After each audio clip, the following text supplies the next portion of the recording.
All right, picture this. It's a Saturday afternoon. The sun is shining. I think to myself, you know what would be a fun, quick trip? IKEA. Quick, that was my first mistake. I just needed a lamp, a single solitary lamp. I figured in and out 30 minutes tops. Oh, how naive I was. I stepped through those big blue and yellow doors and it was like entering a different dimension. You know the feeling. The smell of Swedish meatballs and freshly assembled particle board hits you, and all sense of time and direction just evaporates. I grabbed a tiny pencil and a paper measuring tape, feeling like a seasoned adventurer ready to conquer the great Nordic wilderness. I found my lamp in the lighting section, which of course was right near the beginning. I've done it, I thought. I've beaten the system. But then I saw it. The arrow, the one single designated path. IKEA doesn't let you just turn around. No, that would be too easy. You have to follow the maze. It's a rite of passage.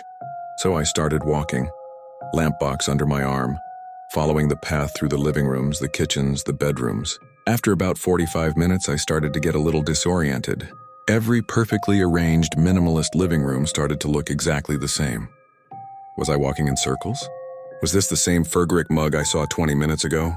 Paranoia began to set in. I was no longer an adventurer.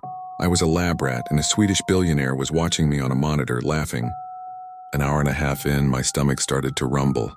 The lamp box was getting heavy, I was wilting. And then I saw a beacon of hope. A shimmering, beautiful oasis in the middle of the kitchen department. A woman in an IKEA uniform with a hot plate. And on that hot plate, meatballs, free samples. I've never moved so fast in my life. I think I elbowed a mannequin. I grabbed a sample, then another.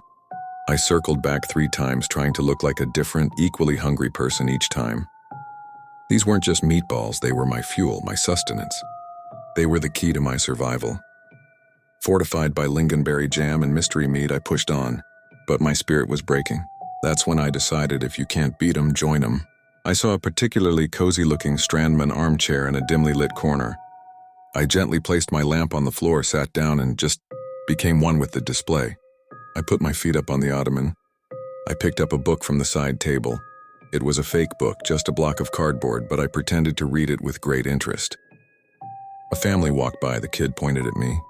The dad just shrugged and said, "He comes with the room, I guess." For a glorious 10 minutes, I wasn't a lost customer. I was a piece of inventory. I was art. Finally, a kind employee, probably sensing my existential crisis, saw the vacant, 1,000-yard stare in my eyes and asked if I needed help.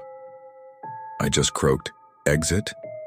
He smiled, a knowing, pitying smile, and pointed me through a secret staff shortcut. I emerged, blinking, into the marketplace, then the warehouse, and finally freedom. 3 hours. 3 hours to buy one lamp. As I paid, the cashier said, "Have a good day." I just nodded, clutching my lamp like a hard-won trophy. I survived, and you know what? The meatballs were pretty good.